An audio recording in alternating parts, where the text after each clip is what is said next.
Moving right along, our next speaker is a science fiction writer and futurist who has worked with Intel Labs, the Institute for the Future, Nesta, the Atlantic Council, and the ASU Center for Science and the Imagination. She's the author of the Machine Dynasty novels, and her novel, Company Town, was Canada Reads finalist in 2016. Please welcome Madeline Ashby.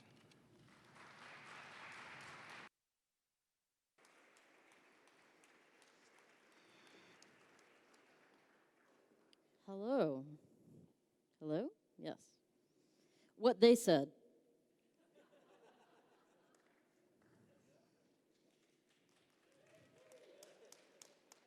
Wasn't what they said great? Thank you for having me. Thank you for coming out on a night with freezing rain on a Friday in the cold. I appreciate it. I appreciate you. Thank you for being here. And thanks for having me. As they said, my name is Madeline Ashby, and I've been asked to talk to you about the future of cities, which is the topic for this evening and this weekend. I don't have slides because I don't believe in them. I don't have pictures because I want you to use your imagination. Again, thank you. There aren't pictures yet of the things that I want to discuss with you. Those images don't exist.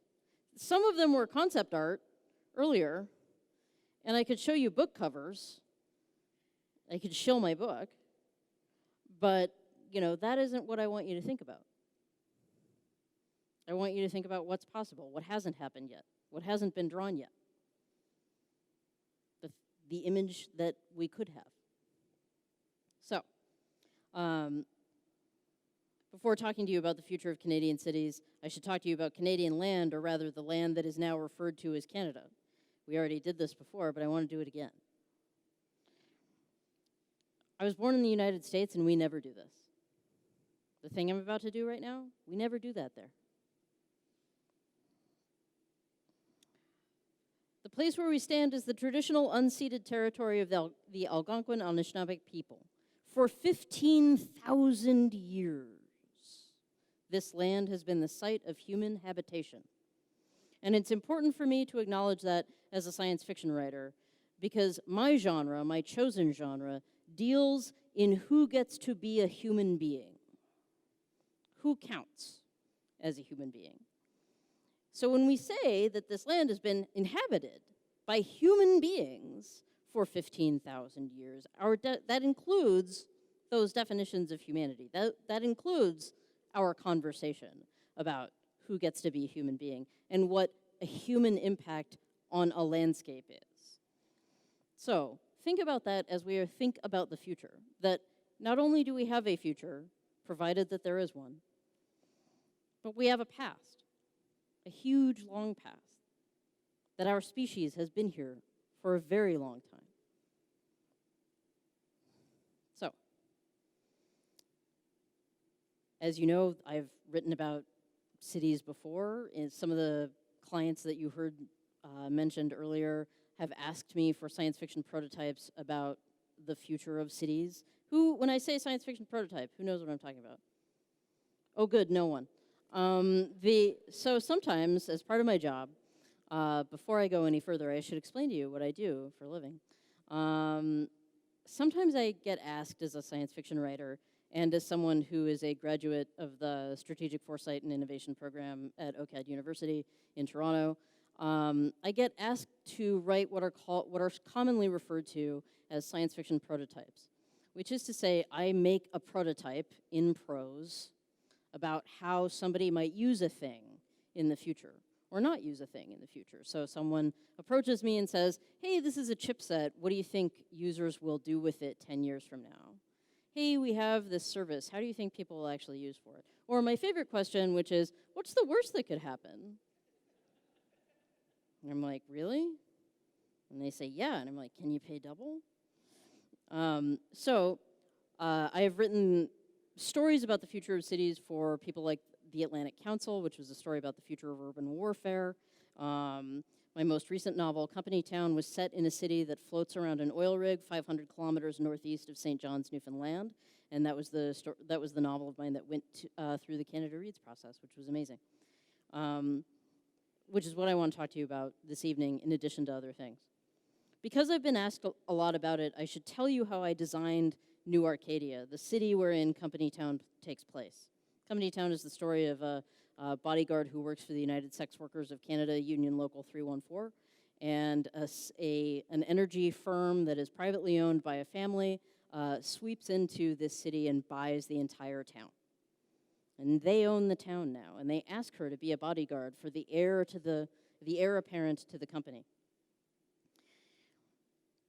Initially, I thought I wanted to write the same story set in space, maybe a big Taurus-style space station.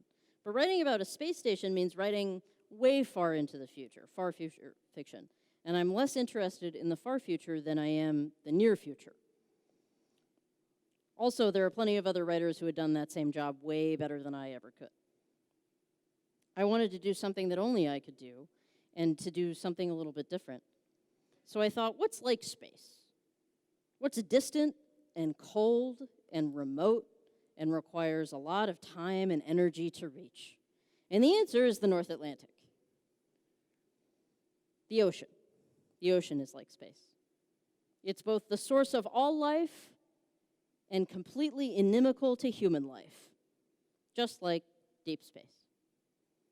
So I started imagining a city floating around a big milkshake straw, poking way down into the Flemish Pass Basin and slurping up the billions of barrels of oil that have been estimated to be hiding there under the waves.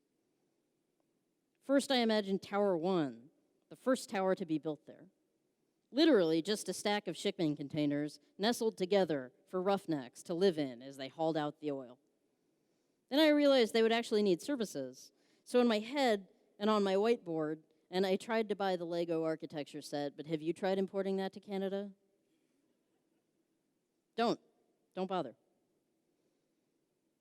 I built a vertical farm and a school where some of the action takes place. And then I built a party tower because wherever there is resource extraction, there is hazard pay, and wherever there is hazard pay, there is a party. And finally, I built a living, self-repairing tower, autonomous and responsive to the needs of the residents, constantly adjusting itself, preening to the environment and the desires of its inhabitants. And that's where the new owners of the city live. They build a single shining tower just for them and rarely venture out. Now, as I went about this task, I drew on my experiences of cities all over the world. I was born in Los Angeles, but spent most of my life outside of Seattle in a little town near where they filmed Twin Peaks. So it looked a lot the same: fog, trees, posters about dead people. I grew up during the time of the Green River Killer, so like literally there was, missing people who we later attributed to him. Later I went to university. I should say also that growing up in this environment, nothing will endear you to cities more than growing up in the suburbs, speaking of our earlier talks this evening. Later I went on to university in downtown Seattle and moved to the outskirts of Toronto, and now I live in Toronto proper with a mostly functional subway system and everything. But by the time Company Town was published, I had spent time not just in those cities, but I had at least visited London, Tokyo, Kyoto, Reykjavik, Stockholm, Manchester, Phoenix, San Jose, San Francisco, Portland, Houston, New Orleans, Orlando, Edinburgh, San Antonio, Chicago, Vancouver, and yes, Ottawa. In fact, it wasn't until after the book was published and featured for Canada Reads that I finally visited Newfoundland and Calgary.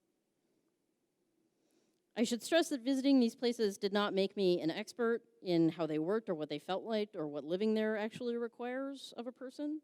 After all, most hotels and convention centers strive to universalize their experience into a single, comfortable anonymity.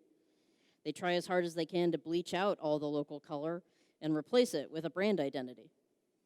Also, that you can get the same chicken Caesar salad and the same yogurt berry parfait for the same price every place you go, no matter what the currency you're using. But I've experienced what makes cities functional and friendly, and what prepares cities for the future. Cities are a great way to talk about the future because cities are where the past and the future meet naturally. Over time, cities grow like coral. They accrete. They stack up on top of each other, like a graveyard. The new architecture builds on top of the old. The dead are buried in the foundations, both concrete and financial. But they are also buried in our monuments, in the ones we choose to erect and the ones we choose to ignore, the ones we never will. The dead live in street names, on plaques, and in libraries. The dead live on our streets, waiting for municipal policy to revive them and recall them to life. The dead live in the names we can't pronounce, and the words we cannot say, and the verdicts we can't deliver. Until now, Canadian cities have been the known unknowns of the wider world, the sort of pleasant places that can stand in for other pleasant places, like Toronto playing New York and Vancouver playing everywhere. But it's time for Canadian cities to shed that anonymity, that strategic blandness, that defensive lack of color. Thanks to the current environment we live in, Canada is becoming more attractive to everyone. Students, investors, startups, anyone who has spent literally any time at all with climate data. I say this not just as a person who wishes to become a full Canadian citizen, but as a person who, when I say I live there, hears other people describe Canada as both an island of sanity and the only place where there will be drinkable water in 20 years. More people are coming. And the challenge to Canadian cities is how to remain resilient, open, and user-friendly as waves of migration hit them. So how do we do that?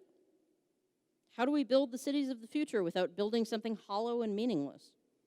It's more than just driverless cars and surveillance everywhere.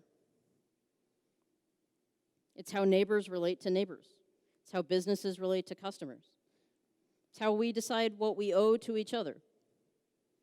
How do we incorporate the best of what we already have and then build something better? So, quickly, some ideas. 1, improve and expand transit, which I know sounds obvious, but the easiest way to knit communities together and expand economic opportunity is to expand transit. It's not just about getting to a job or going to a show. Transit is the system by which neighbors meet neighbors, face to face. It's how people learn to be in community with the whole spectrum of their cities. Sometimes we have to crush together on a train before we can band together to build a playground. People think women do makeup for men or women do makeup for other women. No. It's so that when you are pressed this close to somebody, you understand why they have Instagram-ready eyeliner. We live that close together. We've been pressed that close together. And we should think as though we are always that close together. 2, make transaction frictionless. And I don't just mean tapping your credit card. I mean transferring between systems within cities. I could lecture you about the Suica card in Tokyo right now, but I won't because I like you. Toronto is currently undergoing both a transit expansion and a shift in transit transaction, moving from tokens to cards. But we're doing it, well, at the speed of a summer subway. As currency systems change and alternative currencies rise, it may be time for cities to think of their own currencies for transit, city services, like garbage and licensing, and even as a currency for tourist locations like stadiums, convenience stores, hotels, and elsewhere. Imagine the City of Ottawa card system that granted you instant access to all your rights and privileges as a resident, but also allowed you to check in as a voter, as a driver, as a parent, as a person who got a flu shot, as a Canadian, or a Canadian in waiting. 3, innovate citizenship for those who pledge to solve Canada's problems and hold them accountable. In Canada, we have family class immigration, student class immigration, investor class immigration, and a points system for the people who want to come here. I've become more familiar with this whole song and dance as I've prepared to apply for full citizenship, and as I've listened to a number of my American writer friends who are now currently inventing new pledge classes on Patreon to pay off their immigration attorneys and fund their efforts to move here. But what if, like the Canada Council for the Arts, for example, we granted ease of citizenship to those willing to work with Canada's agencies to solve Canada's problems? Could we save BC fisheries? Could we clean up Toronto's air? Could we end boil water advisories on First Nations reserves? Yes, we could. If we said, hey, before you can vote, maybe you'd like to learn more about how to make change. Maybe you'd like to learn what change means here in your new community. Maybe you'd like to meet your neighbors. 4, and this is possibly my favorite, despite it not being about immigration. Build more student housing and increase services for students in general. I teach undergrads in the Digital Futures program at OCAD University. And the #1 complaint my students have is the length of their commute. Students are commuting for an hour each way sometimes more. I have students who commute 90 minutes each way. And rather than staying in town, they're staying with their parents. They're stuck at home to save money rather than learning how to live in different urban environments with different neighbors, with different friends. They're not learning how to be good neighbors to new people. And they're not learning the agency and resourcefulness of adulthood. It's very easy to complain about kids don't know how to do this, blah, blah, blah, that. Have we given them that chance? Is it affordable for them to live in cities? Not in Toronto, it isn't. Not in Vancouver, it isn't. Why do we expect them to know so much when they can't even try it out?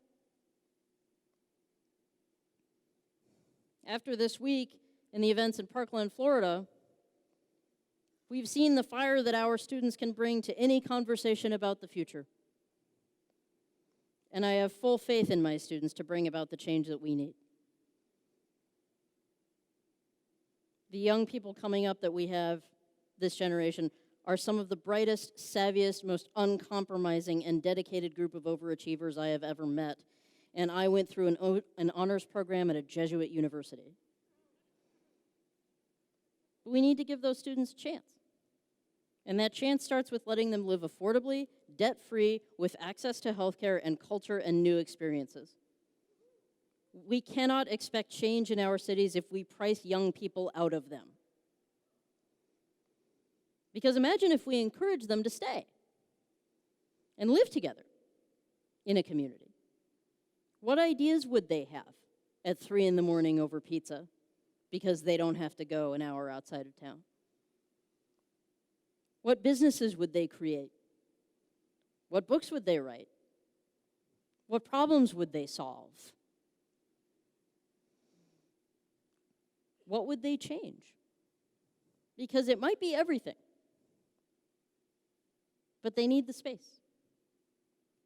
This is a question about space. Who has access to space? Who can take up space? Who is worthy of taking up space? That's the question of cities, and it always has been. And speaking of which, in my final 2 minutes,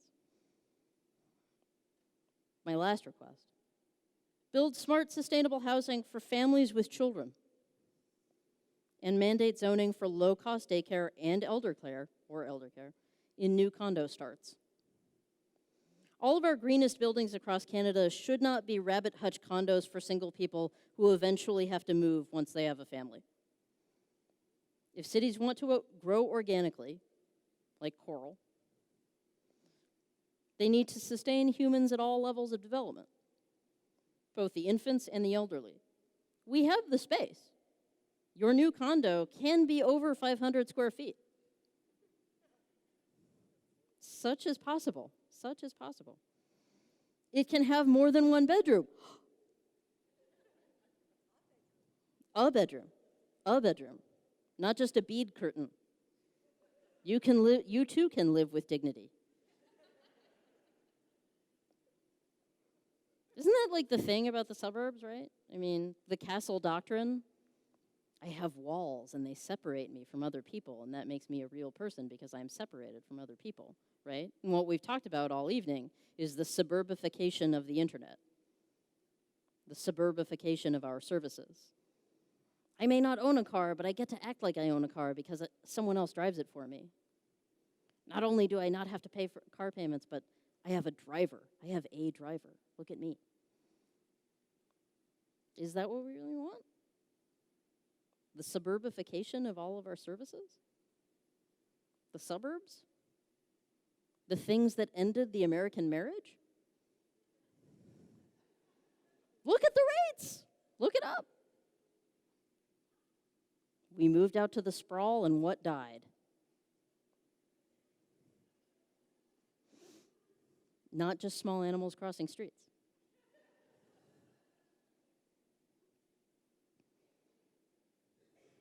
Lost my place.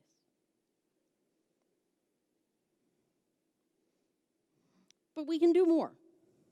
And so, as we close, because I have 20 seconds, and then the bomb goes off, what I would ask you in your activities tomorrow and in your conversations this evening and over this year and as 2018 proceeds and as you grow into Canada and Canada grows into you and as you decide how you want to live in your urban spaces, I would ask you to stop thinking about the smart city. Start thinking about the wise city. Start thinking about the clever city. Start thinking about the gentle city, the just city, to go back to Plato, to think about the compassionate city, to think about the soft city or the hard city. Think about all the other attributes. We love smart people, at least I hope we love smart people. But we also love other things. We also love other attributes. What are the attributes we want to have in our neighbors? Because those are the attributes we should cultivate in our cities. We foster those things in spaces and in people all at once. We have to create opportunity for not just intelligence and not just good service or convenience, but gentleness, compassion, the ability to thrive, a place where we want to live over generations.